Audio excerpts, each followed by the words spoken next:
ஆற்றங்கரையின் ஓரத்தில் இருக்கும் குடிசை ஒன்றில் வாசுகி என்ற பெண் தனியாக வசித்து வருகிறாள். 4 மாடுகளை வைத்து பால் கறந்து வியாபாரம் செய்யும் அவள் அதில் கிடைக்கும் சொற்ப வருமானத்தில் குடும்பம் நடத்தி வருகிறாள். அவள் தங்கியிருக்கும் குடிசைக்கு எதிரே ஆற்றின் மறுகரையில் சிவன் கோவில் ஒன்று இருக்கிறது. வாசுகி காலையில் எழுந்த உடனேயே அந்த சிவனை மனதார நினைத்து வணங்கிவிட்டு அதற்கு பிறகே தன்னுடைய வேலையை துவங்குவாள்.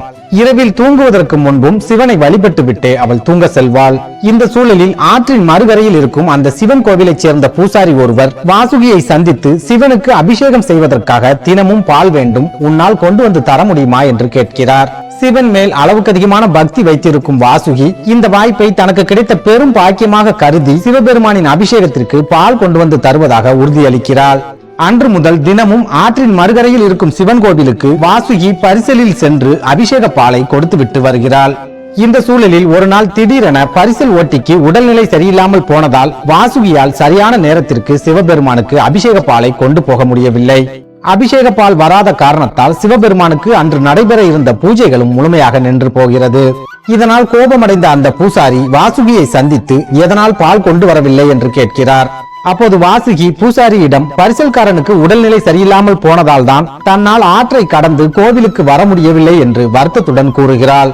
அப்போது அந்த பூசாரி வாசுகியை பார்த்து, பெண்ணே, இறைவன் மேல் முழு நம்பிக்கை வைத்து அவனது திருநாமத்தை உச்சரித்தால் பிறவி எனும் பெருங்கடலையே கடந்து விடலாம், உன்னால் இந்த சிறிய ஆற்றை கடந்து வர முடியாதா என்று கேலியாக கேட்கிறார். பூசாரி கேட்ட அந்த கேள்வி வாசுகியின் மனதில் மிகப்பெரிய தாக்கத்தை ஏற்படுத்துகிறது. அன்று முதல் தினமும் நாள் தவறாமல் வாசுகி அபிஷேக பாலை கொண்டு போய் கொடுத்து கொண்டிருக்கிறாள். இந்த சூழலில் திடீரென ஒரு நாள் கடுமையான மழை பெய்து ஆற்றில் வெள்ளம் கரை புரண்டு ஓடுகிறது. இதை பார்த்த அந்த சிவன் கோவில் பூசாரி, இந்த வெள்ளத்தில் ஆற்றில் பரிசல் ஓட்ட முடியாது, ஆகையால் இன்று சிவபெருமானின் அபிஷேகத்திற்காக அந்த பெண் பால் கொண்டு வர மாட்டாள் என்று நினைத்து கவலையில் அமர்ந்திருக்கிறாள்.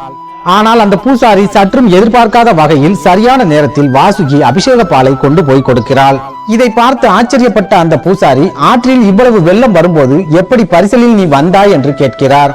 உடனே வாசுகி அந்த பூசாரியை பார்த்து, சுவாமி, நீங்கள் கூறியபடியே இறைவன் மேல் முழு நம்பிக்கை வைத்து அவனது திருநாமத்தை உச்சரித்தபடியே நான் ஆற்றின் மேல் நடந்து வருகிறேன் என்று கூறுகிறாள்.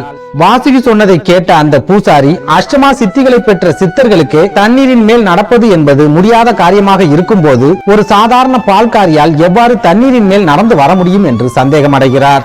உடனே அவர் வாசுகியை பார்த்து, கரை புரண்டு ஓடும் இந்த ஆற்றை எப்படி கடந்து வந்தாய் என்பதை எனக்கு காட்டுவாயா என்று கேட்கிறார். உடனே அந்த பூசாரியை அழைத்துக் கொண்டு ஆற்றங்கரைக்கு செல்லும் வாசுகி கண்களை மூடி சிவநாமத்தை உச்சரித்தபடியே தண்ணீரின் மேல் ஏறி நடக்க ஆரம்பிக்கிறாள்.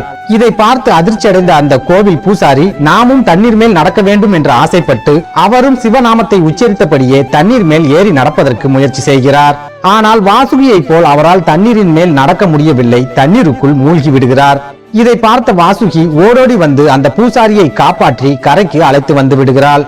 பிறகு அவள் அந்த பூசாரியை பார்த்து, சுவாமி, இறைவன் மேல் முழு நம்பிக்கை வைக்காமல் வெறுமனே அவன் பெயரை மட்டும் உச்சரிப்பதால் எந்த நன்மையும் ஏற்படாது என்று கூறுகிறாள். இதை கேட்டு அதிர்ச்சி அடைந்த பூசாரிக்கு இறைவன் மேல் முழு நம்பிக்கை இல்லாமல் அவனது பெயரை மட்டும் தினமும் சொல்லிக் கொண்டிருப்பதால் எந்த பயனும் இல்லை என்ற உண்மை புரிய வருகிறது.